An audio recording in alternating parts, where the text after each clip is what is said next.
আকাঙ্ক্ষা কখন লোভে পরিণত হয়ে যায় তা কেউ বলতে পারে না। এবার তার পরিণাম কি হতে পারে তাও আমরা কেউ জানি না।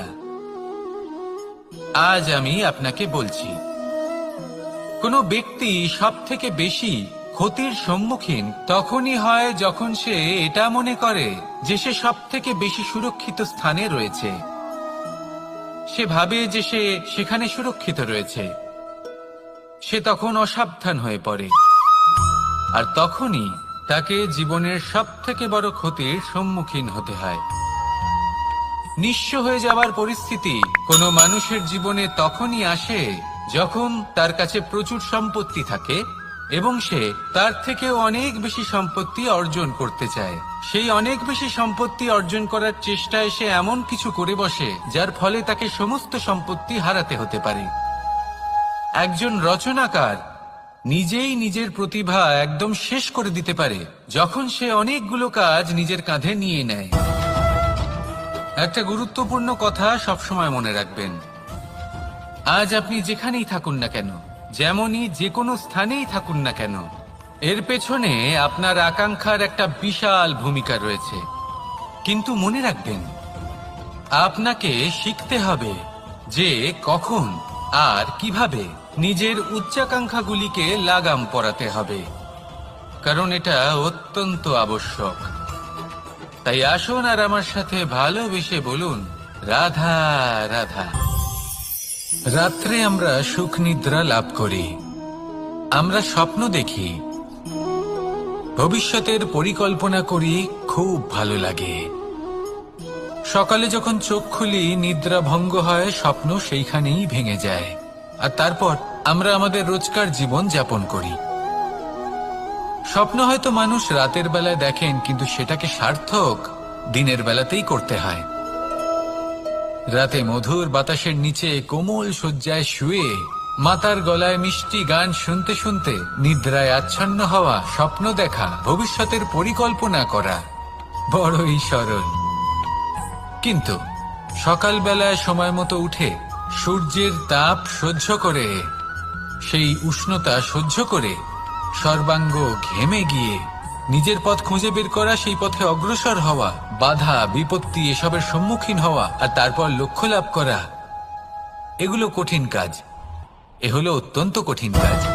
যদি আপনি চান যে স্বপ্ন আপনি দেখেছেন তা সত্যি হোক, তাহলে দিনের বেলায় আপনাকে বেরিয়ে কর্ম করতেই হবে, পরিশ্রম করতেই হবে। মনের এই চক্ষু দিয়ে স্বপ্ন দেখা সম্ভব, কিন্তু যদি আপনি বুঝতে পারেন যে এই স্বপ্নই হলো আপনার লক্ষ্য, তাহলে তাকে সার্থক করতে শুধুমাত্র পরিশ্রম দ্বারাই করতে হবে। তাহলে পরিশ্রম করুন আর আমার সাথে ভালোবেসে বলুন, রাধা রাধা। মানুষের জীবনে তিনটি গুণ অত্যন্ত প্রয়োজনীয়: শ্রদ্ধা, বিনম্রতা, যোগ্যতা। যদি জ্ঞান লাভ করতে চান তাহলে শ্রদ্ধার প্রয়োজন, যদি মান লাভ করতে চান তাহলে স্বভাবে বিনম্র হওয়া প্রয়োজন, আর যদি মনোবাঞ্ছিত স্থান লাভ করতে চান তাহলে যোগ্যতার প্রয়োজন। বিষয়টা সহজ। শ্রদ্ধা আপনাকে জ্ঞান দেবে, নম্রতা আপনাকে মান, আর যোগ্যতা উচিত স্থান দেবে। কিন্তু যদি আপনি এই তিনটি গুণ সম্মিলিত করেন তাহলে এমন কিছু লাভ করবেন যা এই সব কিছুর থেকে অনেক ঊর্ধ্বে। সম্মান। আর এ হলো সেই সম্মান যা প্রত্যেক মানুষের নিজের জীবনে লাভ করতে চেষ্টা করা উচিত, কারণ এই হলো সেই সম্মান যার কারণে আপনি চলে যাওয়ার পরেও এই সংসার আপনাকে ভালোবাসবে আর মনে রাখবে। আসুন আমার সাথে ভালোবেসে বলুন, রাধা রাধা। অনেক সময় আমরা জীবনে অনেক মানুষকে এমন বলতে শুনে থাকি যে আমি অসফল হয়েছি কারণ আমার সময় ভালো যাচ্ছিল না, আমি এই জিনিসটা লাভ করতে চাইছিলাম কিন্তু করতে পারলাম না কারণ আমার সময়টা ভালো যাচ্ছিল না, আমি আমার জীবনে ওই মহান কাজটা করতে চাইছিলাম কিন্তু করতে পারলাম না। কেন? কারণ আমার সময়টা ভালো যাচ্ছিল না। কিন্তু যে মুহূর্তে ভালো সময় আমার জীবনে আসবে আমি সব কিছু প্রাপ্ত করব। এমন প্রায় প্রত্যেকেই বলেন আসুন একটা কথা বোঝা যাক। একজন মালিকে দেখুন, সে প্রত্যেক দিন গাছের সেবা করে, তাকে জল দেয়, তার যত্ন আত্তি করে। কেন প্রত্যেক দিন সেই গাছ ফল দেয় না? সঠিক সময় এলে তবেই সেই গাছ ফল দেয়, কিন্তু প্রত্যেক দিন মালি তার সেবা করে, তাকে যত্ন করে। শুধুমাত্র তখন করে না যখন সেই গাছ ফল দিতে সক্ষম। আর যদি মালি গাছের যত্ন প্রতিদিন না করে, তাহলে হয়তো সেই গাছ ফল দিতেই পারবে না। এটাই হলো আমাদের জন্য একটা শিক্ষা। যখন সময় আমাদের জন্য অপেক্ষা করে না, তখন আপনি সময়ের জন্য কেন অপেক্ষা করছেন? ভালো সময়ের জন্য অপেক্ষা করবেন না। ভালো এবং শুভ কর্ম দ্বারা ভালো সময়কে নিজের কাছে টেনে আনুন। নিরন্তর কর্ম করুন, পরিশ্রম করতে থাকুন। শুভ সময় আপনা থেকেই আপনার কাছে আসবে। আসুন আমার সাথে ভালোবেসে বলুন, রাধা রাধা। মানুষের এই সংসারে জীবনযাপন করার জন্য কিছু জিনিসের প্রয়োজন পড়ে। এমন কিছু আবেগ, এমন কিছু বস্তু আছে যেগুলো তার প্রয়োজন হয়। কিন্তু সব থেকে বেশি যে জিনিসটা তার প্রয়োজন হয় সেটা হলো সম্মানের। আমাদের ভালো লাগে যখন কেউ আমাদের সম্মান করে। আমরা কাউকে সম্মান করলে তারও সেটা ভালো লাগে। কিন্তু আপনি দেখবেন যে সংসারে বেশিরভাগ মানুষ দুটি মাপদণ্ডের ভিত্তিতে সম্মান করেন। হয় বয়স দেখে করেন বা উপার্জন দেখে, অর্থাৎ সেই ব্যক্তি কতটা উপার্জন করেন। এবার ভেবে দেখুন, এটা আবশ্যক নয় কারোর বয়স যদি বেশি হয় তার বুদ্ধিও ততটাই বেশি হবে।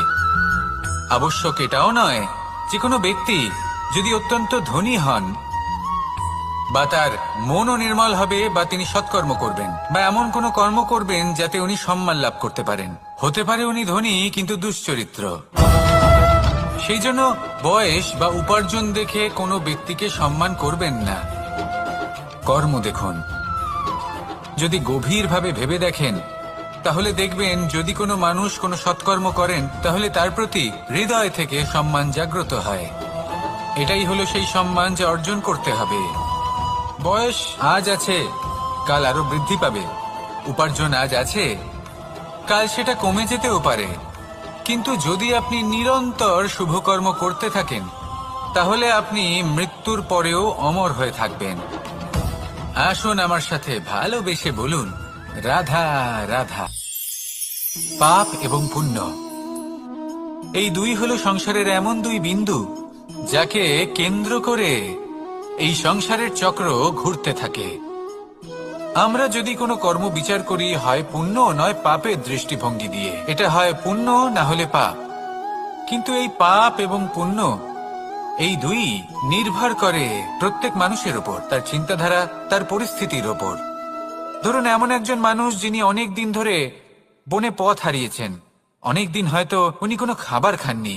এবার এমন পরিস্থিতি চলে এসছে যে এবার যদি উনি খাবার না খান তাহলে হয়তো জীবিতই থাকবেন না। আর এমন অবস্থায় ওনার সামনে যদি কোনো প্রাণী আসে তাহলে তাকে শিকার করা, এটা কিন্তু তার কাছে পাপ নয়। এটা তো জীবিত থাকার একমাত্র উপায়। এটা তার কাছে পুণ্য সম।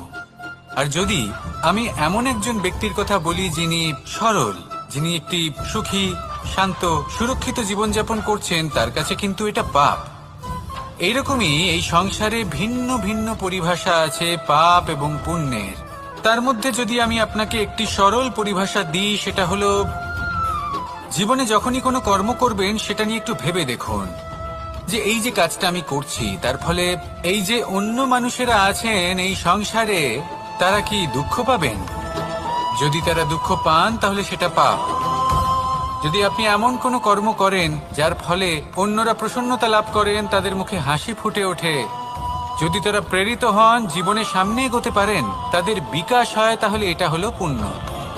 তাই জীবনে সবসময় পুণ্য করতে থাকুন আর আমার সাথে ভালোবেসে বলুন, রাধা রাধা।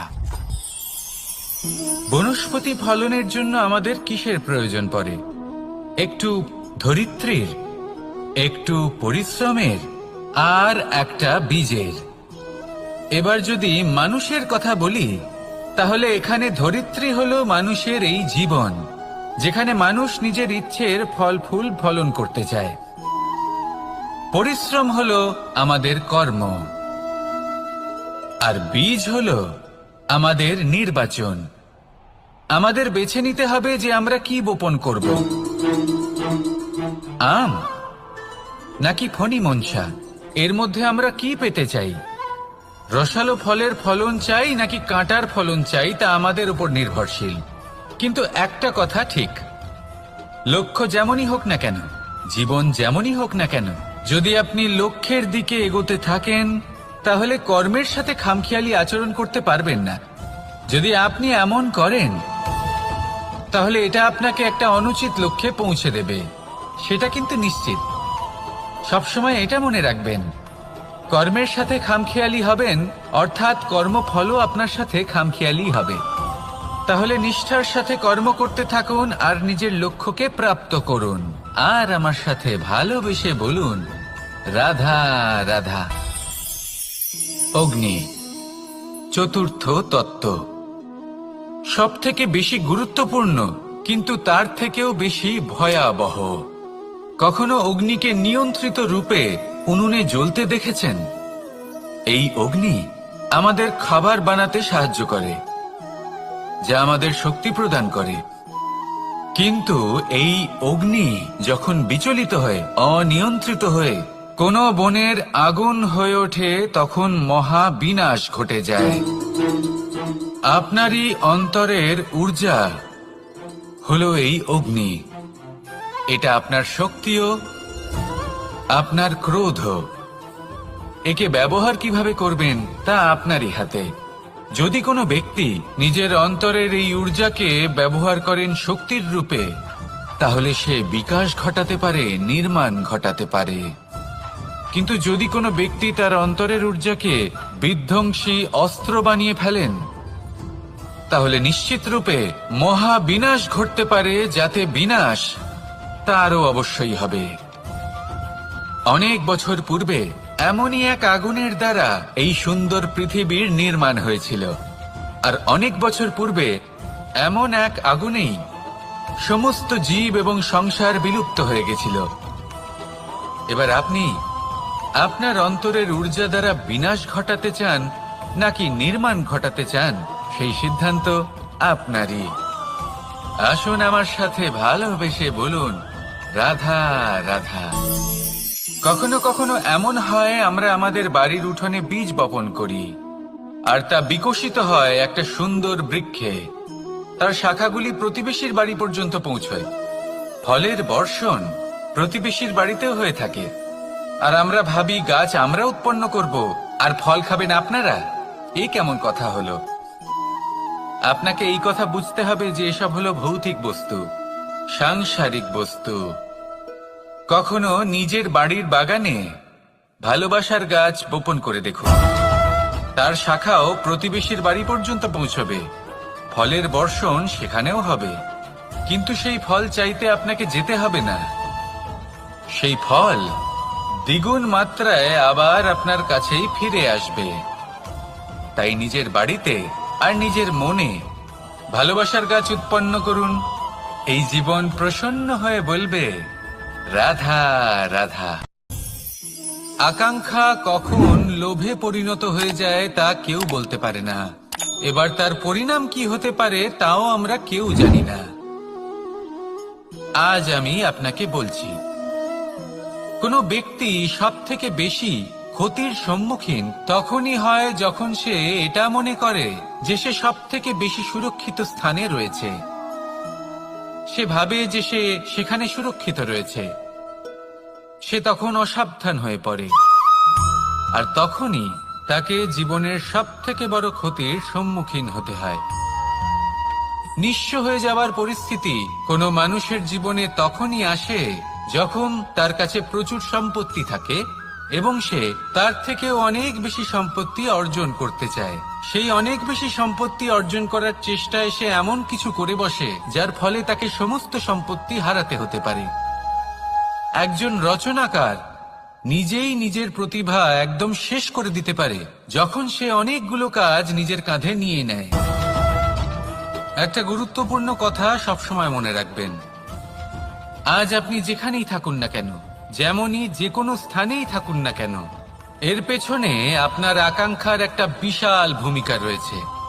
কিন্তু মনে রাখবেন, আপনাকে শিখতে হবে যে কখন আর কিভাবে নিজের উচ্চাকাঙ্ক্ষাগুলিকে লাগাম পরাতে হবে, কারণ এটা অত্যন্ত আবশ্যক। তাই আসুন আর আমার সাথে ভালোবেসে বলুন, রাধা রাধা। রাত্রে আমরা সুখ নিদ্রা লাভ করি, আমরা স্বপ্ন দেখি, ভবিষ্যতের পরিকল্পনা করি, খুব ভালো লাগে। সকালে যখন চোখ খুলি, নিদ্রা ভঙ্গ হয়, স্বপ্ন সেইখানেই ভেঙে যায়, আর তারপর আমরা আমাদের রোজকার জীবন যাপন করি। স্বপ্ন হয়তো মানুষ রাতের বেলায় দেখেন, কিন্তু সেটাকে সার্থক দিনের বেলাতেই করতে হয়। রাতে মধুর বাতাসের নিচে কোমল শয্যায় শুয়ে মাতার গলায় মিষ্টি গান শুনতে শুনতে নিদ্রায় আচ্ছন্ন হওয়া, স্বপ্ন দেখা, ভবিষ্যতের পরিকল্পনা করা বড়ই সরল। কিন্তু সকালবেলায় সময় মতো উঠে সূর্যের তাপ সহ্য করে, সেই উষ্ণতা সহ্য করে সর্বাঙ্গ ঘেমে গিয়ে নিজের পথ খুঁজে বের করা, সেই পথে অগ্রসর হওয়া, বাধা বিপত্তি এসবের সম্মুখীন হওয়া, আর তারপর লক্ষ্য লাভ করা, এগুলো কঠিন কাজ। এ হলো অত্যন্ত কঠিন কাজ।